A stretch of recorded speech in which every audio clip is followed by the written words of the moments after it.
kalau kilat, lepas tu prosesnya yang betul, lepas tu pakai yang kualiti lah, dia punya kilat dengan cara nak color dia lah So dia boleh long dan memudahkan korang jaga jati.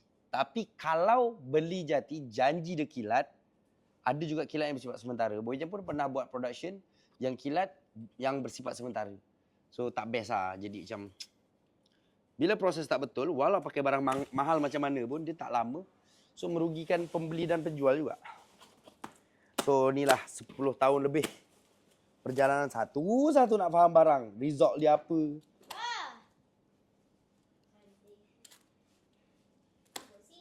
Unboxing. Acik.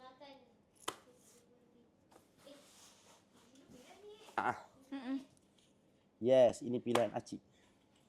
Acik dah pergi China, dah pergi apa semua kan. Cari. Tak ada yang kena dekat mata. Tiba-tiba yang ni pula Acik suka. Acik suka. Sebab tu orang suka datang gudang Boy Jan ni, geng. Orang jangan tengok yang ada kat dalam ni je tau. Sebenarnya gudang ni besar. Model banyak. Serata kalau Boy Jan tunjuk dalam live biasa 20% je dia punya model. Biasa 20%, 10% gitu. Bukan tak nak tunjuk. Kadang tak tertunjuk. Banyak sangat. Sebab memang orang suka pada banyak pilihan tu je. Sebab lah, betul lah, bab jati handmade, taste orang ni memang tak sama. Orang suka jati ni bukan sekadar sebab cantik dengan kuat. Sebab jati ni dia susah untuk kita pakai. Lepas tu ada kawan kita pakai yang sama. Jarang.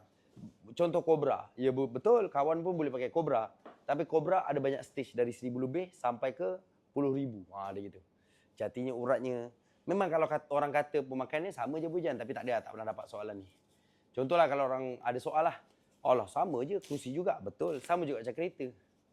Kancil dengan highlight kereta juga. Sama je fungsi dia.